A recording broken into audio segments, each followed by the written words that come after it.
ശബരിമല സ്വർണ്ണ കവർച്ചാ കേസിൽ സിബിഐ അന്വേഷണം ആവശ്യം എതിർത്ത് ഹൈക്കോടതി. ഹർജിക്കാരോട് കടുപ്പിക്കുകയാണ് ദേവസ്വം ബെഞ്ച്. സിബിഐ അന്വേഷണ ആവശ്യം പരിഗണിക്കാനാവില്ല. പൊതുബോധത്തിന്റെ ആശങ്ക കണക്കിലെടുക്കുന്നില്ല. അന്തിമ റിപ്പോർട്ട് അനുസരിച്ച് കുറ്റക്കാരായവർ മറുപടി പറയേണ്ടി വരുമെന്നും ദേവസ്വം ബെഞ്ച് പറഞ്ഞു. അതേസമയം SIT നടത്തുന്ന കൃത്യമായ അന്വേഷണമെന്നും കോടതി പ്രശംസിക്കുകയാണ്. എല്ലാ ഭാഗവും കൃത്യമായി അന്വേഷിക്കാൻ സാവകാശം നൽകണമെന്നും ഹൈക്കോടതി ദേവസ്വം ബെഞ്ച് പറയുന്നു. ശ്യാം ദേവരാജ്, ഇത് ദേവസ്വം ബെഞ്ച് നേരത്തെ എടുത്ത നിലപാടാണ്, അതൊന്നുകൂടി കടുപ്പിക്കുന്നു എന്നുള്ളതാണ്.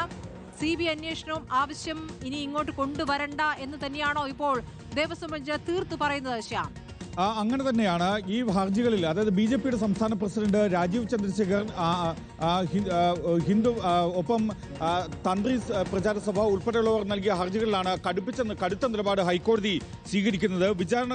ഈ ശബരിമലയിലെ സ്വർണ്ണ കവർച്ച കേസിലെ CBI അന്വേഷണ ആവശ്യത്തിൽ ഹൈക്കോടതിയുടെ ദേവസ്വം ബെഞ്ച് പറയുന്നത് ഇങ്ങനെയാണ്: വിചാരണ കോടതി എന്ത് പറഞ്ഞു എന്നതിൽ കാര്യമില്ല, കുറ്റപത്രത്തിൽ 20,000 പേജുണ്ട് എന്നതിലും കാര്യമില്ല, ദില്ലി മദ്യനയ അഴിമതി കേസിലെ വിധി കണ്ടില്ല എന്നും ഹൈക്കോടതി ഹർജിക്കാരോട് ചോദിക്കുന്നുണ്ട്. പ്രതികൾക്കെതിരെ മുന്നോട്ട് പോകാൻ SITക്ക് തെളിവുകളാണ് വേണ്ടത്, കുറ്റപത്രത്തിന് കൃത്യമായ ഉള്ളടക്കമാണ് വേണ്ടത്.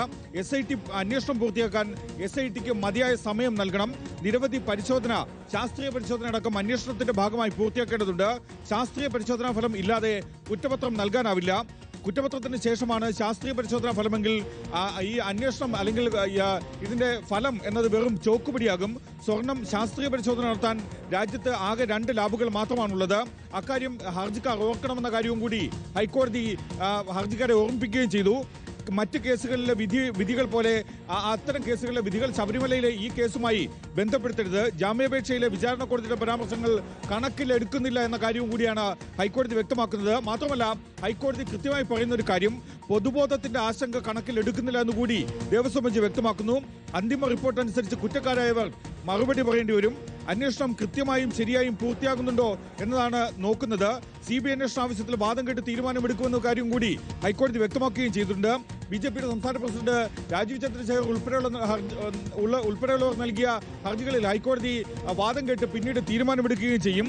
ഇതിൽ ഇന്ന് ശബരിമല സ്വർണ്ണക്കവർച്ച കേസുമായി ബന്ധപ്പെട്ട് SITയെ വീണ്ടും പ്രശംസിക്കുകയാണ് ഹൈക്കോടതി. SIT നടത്തുന്നത് കൃത്യമായ അന്വേഷണമാണ്. രാജ്യത്തെ ഏറ്റവും മികച്ച ഉദ്യോഗസ്ഥരാണ് അന്വേഷണം നടത്തുന്നത്. എല്ലാ ഭാഗവും കൃത്യമായി അന്വേഷിക്കാൻ SITക്ക് സാവകാശം നൽകണം. ഹൈക്കോടതിയുടെ മേൽനോട്ടത്തിലാണ് SITയുടെ അന്വേഷണം എന്ന കാര്യവും കൂടി ഹൈക്കോടതിയുടെ ദേവസ്വം ബെഞ്ച് ഇന്ന് നിരീക്ഷിക്കുന്നു. ശ്രീ ശ്യാം ദേവരാജാണ് വിവരങ്ങൾ നൽകിയിരിക്കുന്നത്. CBI